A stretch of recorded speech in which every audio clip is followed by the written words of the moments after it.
Alright, welcome back. We're going to finish up our talk about vectors right now. And we were here, I did a lot of drawing, and we were trying to figure out how we could reverse the contents of a vector / array. And we noticed that if we were to just iterate size over 2 times, and then swap indices I and size minus 1 minus I, in that case it would all work out. And so let's put that into not drawing but prettier words.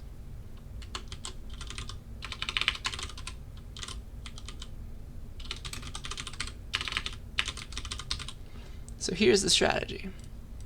Let us as our I iteration variable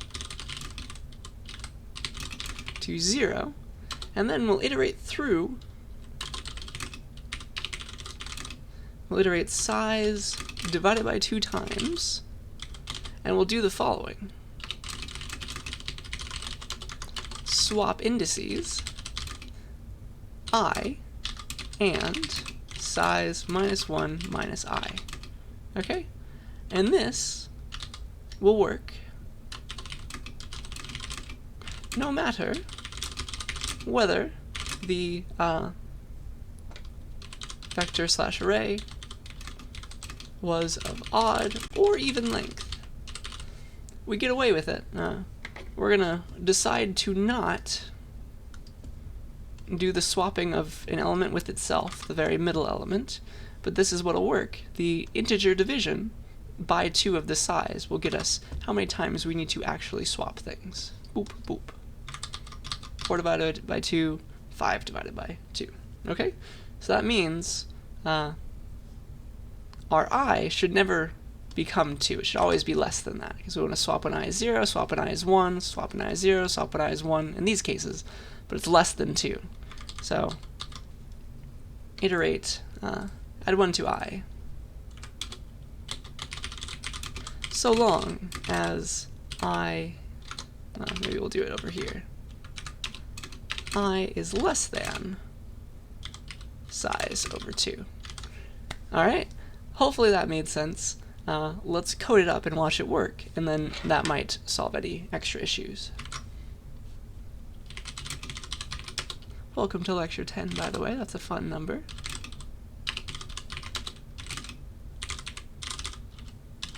Reverse.cpp. So I'm going to use vectors because I love them, but this could just as easily work with arrays. So here's my vector of int v equals, I don't know, 1, 2, 3, 4, 5, 6, 7. And let's have a v2 as well of even length, because we notice that there's a bit of a difference between the two, and we want to make sure we handle both cases. Okay, so going back to what we thought, I starts out as 0, while I is less than size over 2, integer division. Swap those indices and increment I. So for int I equals 0, I is less than v dot size over 2 I plus plus. We're going to swap size minus 1 minus I, or size minus I minus 1, doesn't matter. And do you remember how to swap? We say v dot at I equals, we want it to become v dot at v dot size minus 1 minus I. Okay? And then we want it to take the place of the other one. So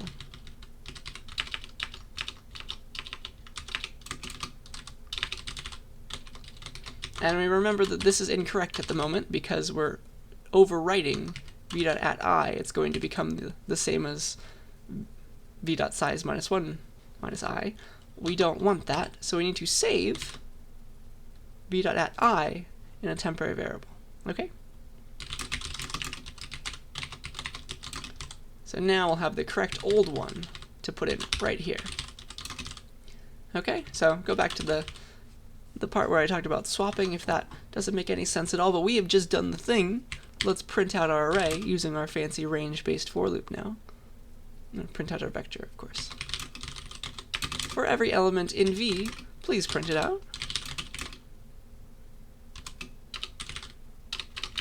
Sorry, it's just ln, and a space, and then maybe we'll have a new line at the very end. Alright, so let's see if we correctly swapped our V. And then we'll do the same thing for V2. Oops.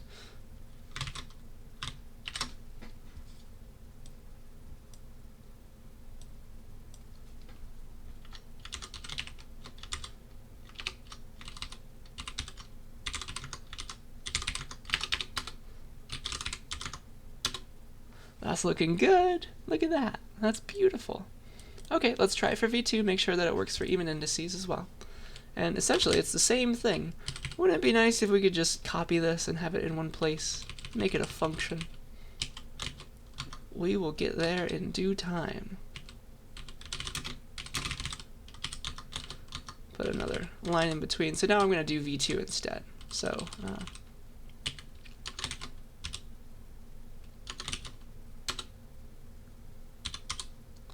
V2, V2, V2, V2, all over the place. Okay, so now it'll work with V2. And oh man, did we do it. 8765431. So each time, let's just do it for the smaller one. Each time, we went and swapped v dot, let me double check that for a second. Well, it was 1, 2, 3, 4, 5, 6, 7. And so we had our I start out at 0. And so we swapped v of I with v of v dot size minus 1 minus I. So we did that one. And we're doing this as long as I is less than v dot size over 2. Which in our case, this is, when it's 7, it's integer division, so 7 divided by 2 is 3.5, but we're keeping the 3, so we're going to do 3 of these. We're going to do that one when I is 1, oops, sorry, I is 1, and then this one when I is 2. And it'll never become 3 because we're always less than. Beautiful, huh? And so we just swapped all the indices, so 7 will go here, 1 will go here, 6 will go here, 2 will go here, and 5 will go here, and 3 will go here. And we also had that temp variable that was doing some serious work, and it was always being updated with stuff that we were trying to save before we swapped. Alright, that is reversal in a nutshell. It's kind of complicated, but we came up with it ourselves, we discovered it together, and as long as you remember to get the indices right, it's not really a huge deal. Alright, so that is reversing vectors or arrays. Now I want to get into this thing called C-strings. So, back in the day, when there wasn't a C++, there was a C language. C++ is built on top of it. And C++ came up with the beautiful string type that we know and love, but C did not have it. Okay? C had a different kind of string called C-string, and the type of C-strings were these. It was either char array, I'll use bracket bracket for array, or char star. These are equivalent for reasons we'll get at later in this class. Okay, so if you see char array or char star, those mean the same thing. Usually it's going to mean a C string, assuming it corresponds to the C string rule where we have a special last character. Okay, so a C string is just a special kind of character array. Okay, so here is an array of characters with H, then E, then L, then L, then O, and this is not a C string. Okay? What makes it a C string is when the last character has a null terminator character. So there's the \0 character, which is really the number 0 in the ASCII code, and that marks the end of the C string. Okay? Marks the end. Just like I say down here, it's called the null terminator character, and it marks the end of a C string. Okay? And nobody wants to write a string like this, and so in between quotes, like you've been writing, actually makes a C string. C++ can just immediately convert it to a normal C++ string, but this syntax will make a C string. It'll just add the \0 in for you. Okay? It's super nice, so use those double quotes. Okay, so it's just shorthand for the same thing as this. So all that you need to remember for C strings is it's an array of characters. 1, 2, 3, 4, 5, 6, 7. So we had H, E, L, L, O. Oops, I didn't count right. 1, 2, 3, 4, 5, 6. Excuse me.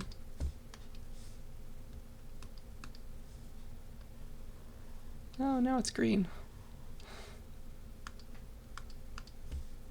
And there's always that \0, that null terminator character, and this is what the string right here or right here looks like. Okay? That is the idea, and yeah, you can just immediately say those two quotes and get a C string. And you can print out a C string. Cout knows how to do it. You can say cout stir, and it'll work just fine, just as normal. So let's get a little practice with that.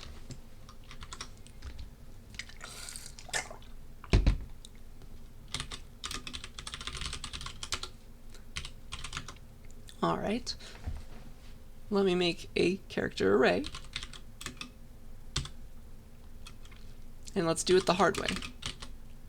I'll say blah, B, then L, then A, then H, and to make it a C string, we need that null terminator character. All right, and that's the same as the following.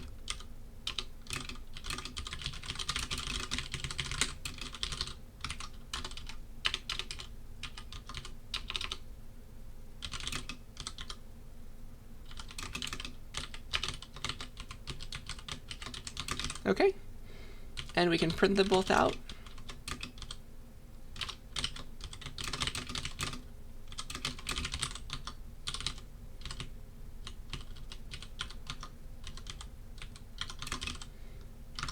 And it'll all work. It's just another kind of string.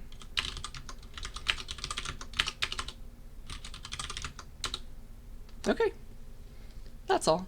It's an array of characters with a special ending character. That's important. Okay?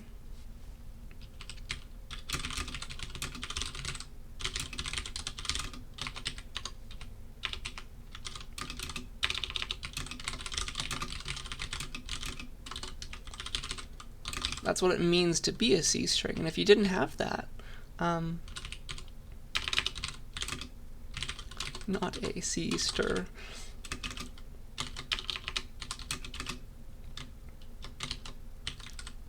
A, B, C.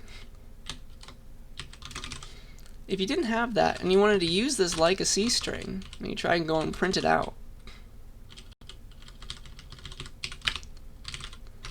you get undefined behavior because it'll keep reading past the end of this memory looking for that ending character.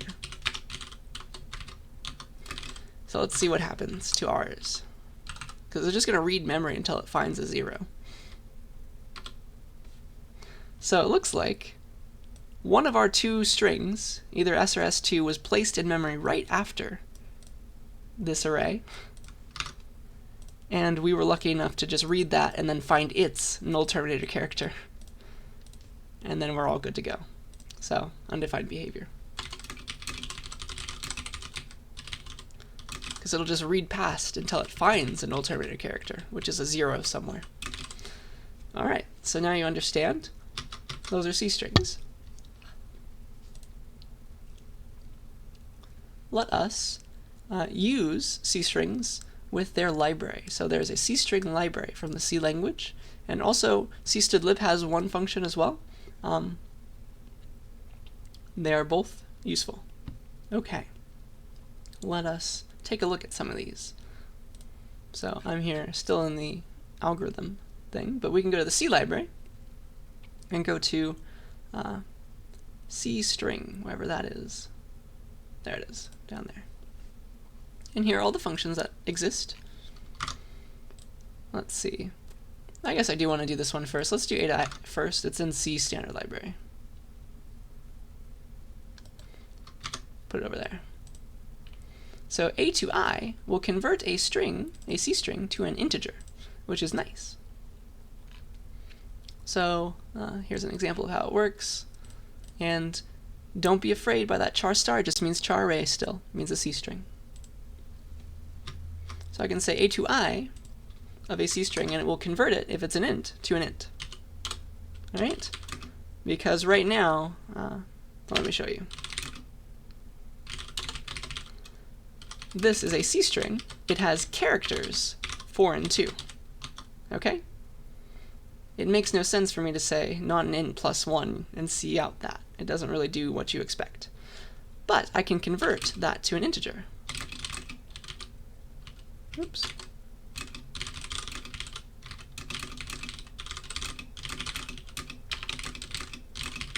So that I can do int stuff with it. Like add to it. Okay? So I can say cout A to I, not an int. And then multiply that by 2, because it'll make it an int for me. Okay? It'll take a string and return back to me through this A to I function the integer that this string represented. So right now it's just some characters. It has no meaning as a number. We're making it have a number. We're going to make it become a number, rather.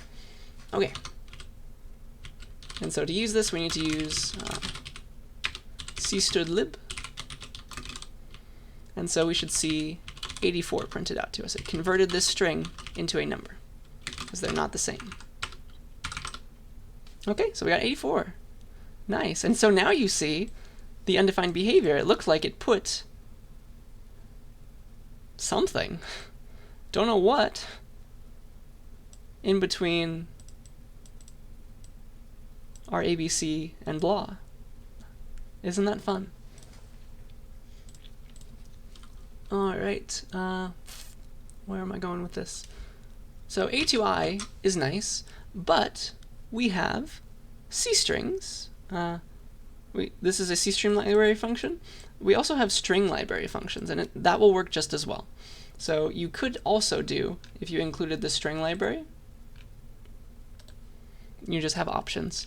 There is an S2I function that exists that will always convert a string, no matter if it's a C++ string or a C string, to an integer. Okay? It'll just first convert it to a string if it needed to. So you can also say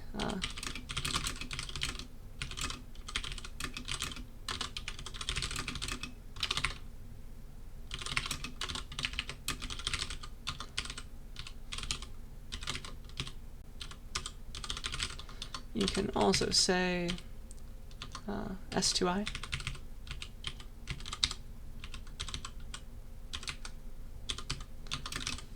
Okay, just to prove that to you, 8484, no problem.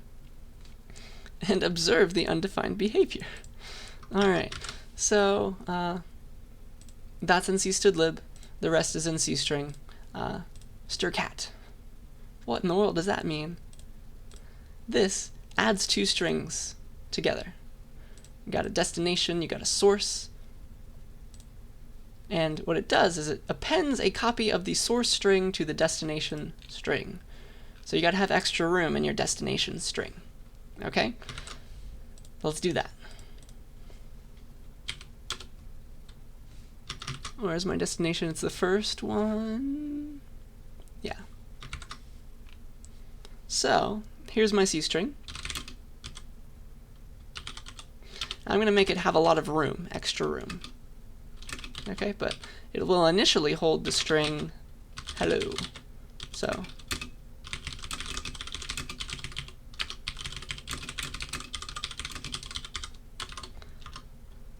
it's not a size 1, 2, 3, 4, 5, 6 for the null terminated character array.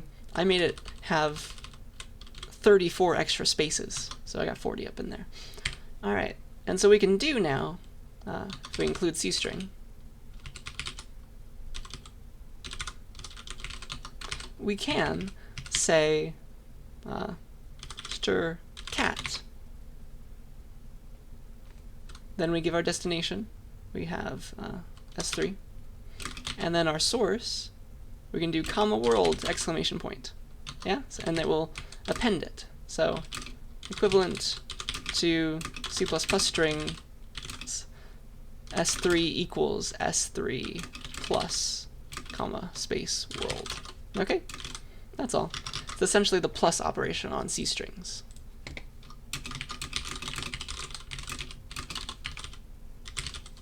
That's all. We can print it out. And you can always check the docs for this stuff. This is just so that you've seen it. Hello, comma world. It put that comma world into the end of S3. Okay? Then we have strlen. Now remember that I told you that arrays don't actually know their size? Like, they don't remember their size? But with C strings, the nice thing is that extra character at the end right there, as long as you go looking for that, when you find it, you know the length of the string.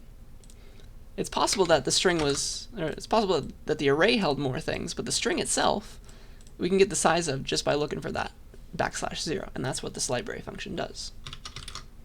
So it returns the size of that string.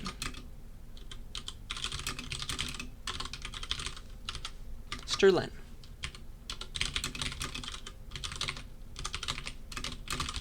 And so apparently, it doesn't count the null terminated character. Apparently this is 13 characters long. Okay? And then strcomp is very interesting. It stands for string compare. Oops, I tried to use a vim operation in PowerPoint. It stands for string compare, but what it gives back is weird stuff. Alright. Let's go here. There it is. So look at this return value. It's kind of difficult to understand. It's dictionary order again. Still dictionary order. Just like C++ strings, but it tells you that order in a weird way. So you give it two strings, S1, S2. If S1 is less than S2, it returns, and let me show you. If S1 is less than S2, it returns a negative value, usually -1. But it doesn't have to be. It's implementation dependent. So returns a negative value if they're the same string.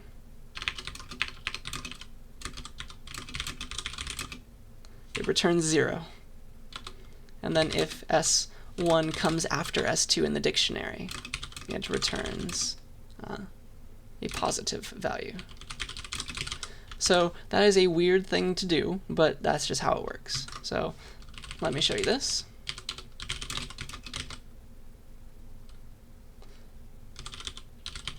Let's compare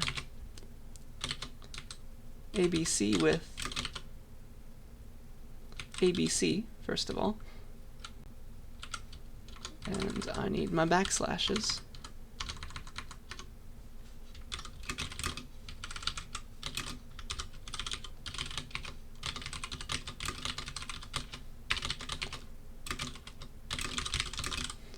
All right, remember that these are secretly constant C strings. They're like literal C strings.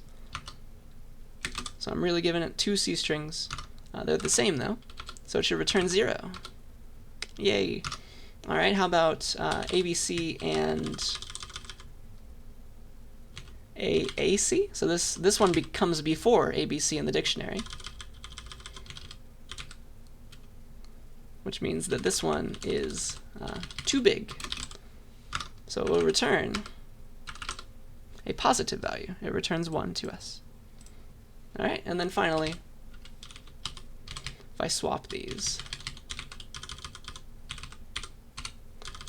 so that the first one comes before the second one in the dictionary,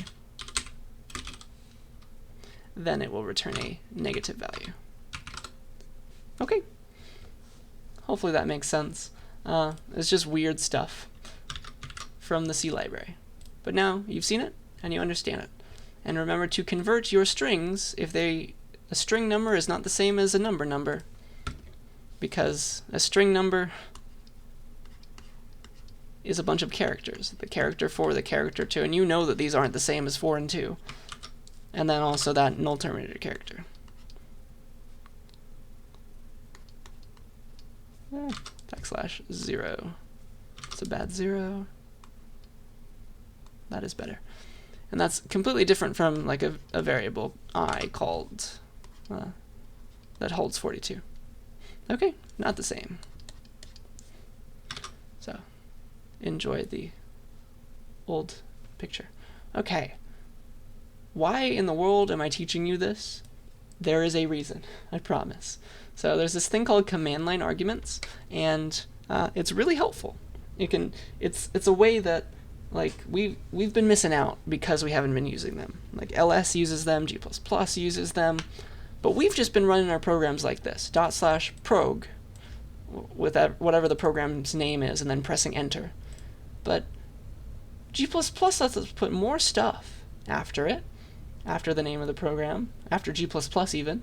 ls lets us put stuff after it. Let's show us some stuff.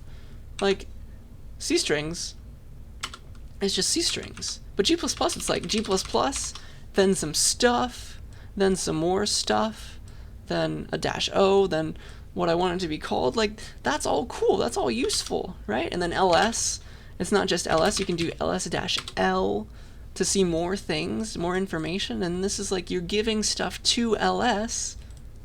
But we've just been doing /C strings. Why can't we do this?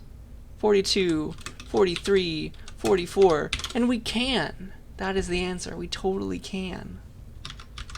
And it's this thing called command line arguments. Okay, so that pretend that your program is itself a function. That's the idea.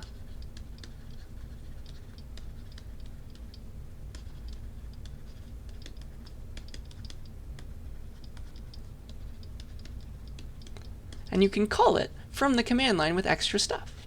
Okay? So our program can actually see everything given to it on the terminal. And the way that we can do it is through this thing called command line arguments. Okay? And so the way to get them is you declare your main function in a special way. So what we've been doing so far is we've been saying int main and then nothing. There is another option. This is without command line arguments. There is a way to do it with command line arguments. Int main, and have it take 2 things. Int, you just got to remember this. This order is important. The names that I'm about to write are not important, but they're the standard names. Int argc, and then char star, argv bracket bracket. Okay, so these are 2 extra parameters that you can give to main, called argc and argv, and the types are a bit weird. Argc is just an integer. Argv is an array of C strings. Okay, do you see how I'm reading that?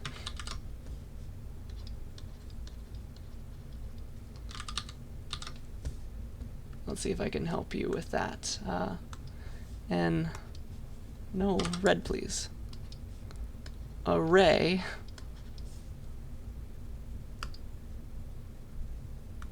back to green.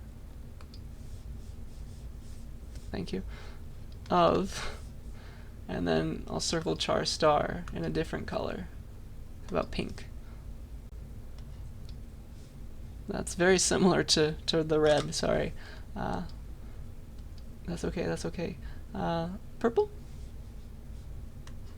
Yeah, that works for me. Of C strings.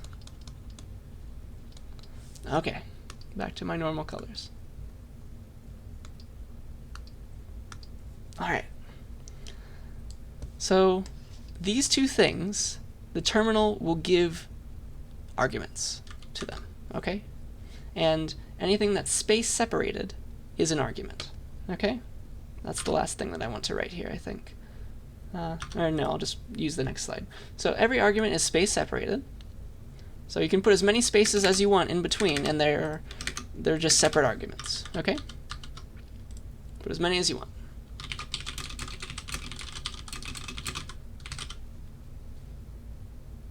And what happens is if you compile and run your program like this, argc is 5.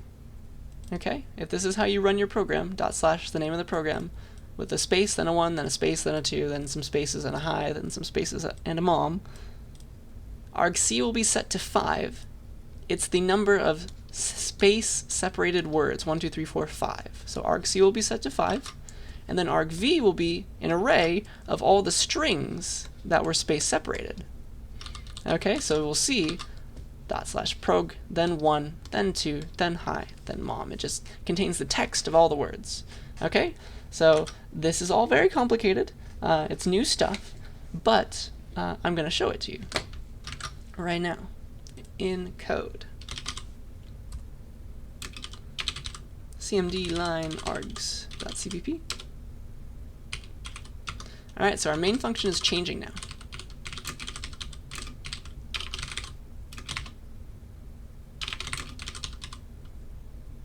Bracket. Alright, so argc stands for argument count. Counts the number of arguments, including the name of the program. argv stands for argument vector. It's really an array though, of course. It's an array of the text of all the args. Okay. With that, we are ready to get started. So let's see out, because every time we call our program, we run it with different command line arguments. These will be set to different things. We can output argc, and that will tell us how many argvs we have. So we can say for int I equals 0, I is less than argc, I++, and we'll print out all the command line arguments. argv of I bracket colon argv of I, and we'll print out that string, and that'll be that. So this is how we display them. Okay, so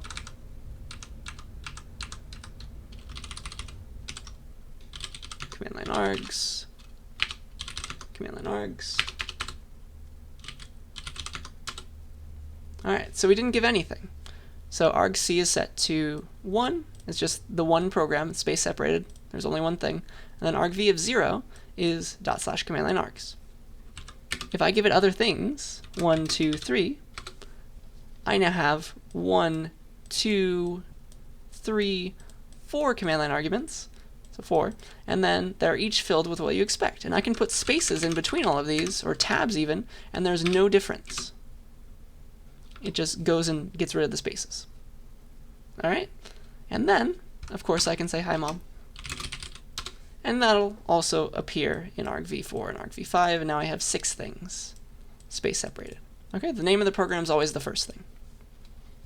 Hopefully that makes sense. And yeah, that's exactly what I want to show you there. Maybe this will help for you to study if I copy and paste this onto the PowerPoint. That might be useful. If you remember where we were coming from here. I guess I'll have to make it kind of tiny, sorry. But you get the idea. So we've just iterated through them.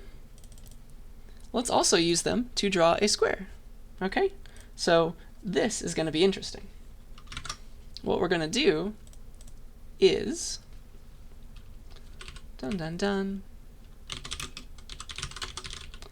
square.cbp.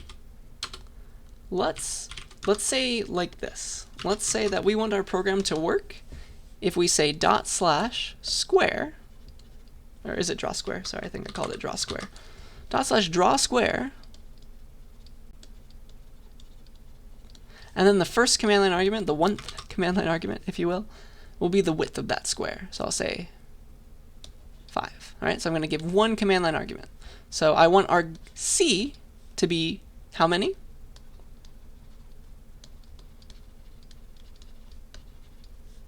It should be 2, because the name of the program counts. Then I always want there to be a number there. And argv of not 0, but argv of 1 will hold the width.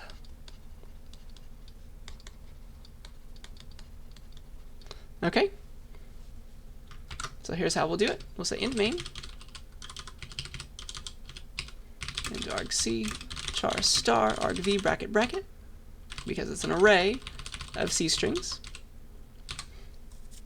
And so I'm going to make sure that the user gave us two things. If argc is not equal to 2, be like cout, hey man, you were supposed to use the program like this.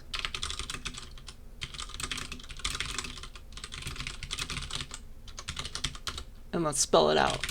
You're supposed to run it with the name of the program, which conveniently is always in argv 0, and then a space, then n, where n is the width of the box. And new line. So sorry. New line, semicolon. And let's just exit with a error status because we hate the user. How dare they? And I need cstdlib for exit. Alright, so then what I can do is draw that square. So now, if we're still here, we have something in argv1, and that will be the width. That's what we want the width to be. Let's extract the width. And remember that it's currently a string. So it's not 42 the number that we can compare against, it's 42 the string. We want to make sure that it's the number. Okay, so I'll use for S2I, because at every index argv of whatever, the type of that is char star. Just like if I said int arr, the type of everything at an index is int. So hopefully that makes sense, that y at every index of argv, I get a char star, I get a C string. Okay, so int width equals argv is 0, and that's not an int yet, or sorry, argv1, it's not an int yet, I need to convert it into an int using S2I. Okay, now it's an int. And so now I can draw my box. And you know how to do this. I++ for int j equals 0, j is less than width, j++, cout, single star character, and then after we've completed a line, output a new line. Alright, so let's watch our program work. Assuming I didn't make any mistakes and it doesn't compile. Alright, so I run it by itself. That's not how it's supposed to be run anymore. It's like, hey man, you're supposed to run the program like this. I got the /draw square out of argv 0, and be like, you gotta put an n there, okay? And then it'll do the same thing. It'll also complain if I say more than 2 arguments. Okay, it's gotta be exactly 2. So I can say 42, let's say 4 instead though. And so I got that number from argv1, converted it into an integer, and saved it as the width and drew a box with it. So every time I run this program, I don't have to use cin to get the width anymore. It's part of the command line arguments. 6, 42, A. And negatives just work because loops. Isn't that cool? So now we have alternatives. Now we don't need to use cin if we don't want to.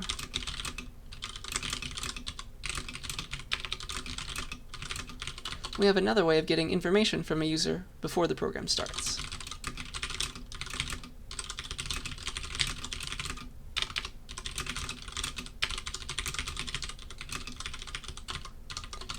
And it's good to have options. All right. So that is command line arguments in a nutshell. And that is the end of these slides. So let's get into some exercises just briefly. So definitely try this out. Write how to do each of the following for both arrays and vectors. Okay, so how do you access an element at an index? Write how to do that. How do you initialize to hold 1, then 2, then 3? You have options. How do you do it? And then how do you make an array slash vector of size 10 holding 42 in every position? This is, I showed you an easy way to do this for vectors, but for arrays, you're going to have to figure out how to do it right. You might have to, it's going to take a bit more work is the idea. There are some library functions that you can use, but with what you know, it's going to take a bit of work to fill that vector with 42 in every position. Okay? So try all that. And then, please write a program that takes command line arguments and outputs them after doing the following things. Okay? So for every argument, spit them back out, but capitalize every letter in it. You know how to do that. And then every digit, I want you to go through each digit of every string. So say it was / program, and it was blah, and then like hi, and then, I don't know, 42. This is all one thing. So then you'd have argv set to blah and hi 42. And you need to go and spit out using those. Oh, sorry, it would also have /prog. Got ahead of myself. You need to then go and spit out blah, all capitals, and then hi, all capitals, followed by 5, 3. Okay? That is an excellent exercise, I think. So hopefully that makes sense. And that is the end of these slides.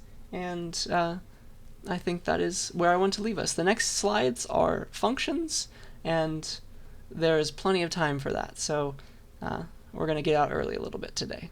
So enjoy, try these exercises, and yell at me in office hours if you're having any trouble, and I'll see you in your lab.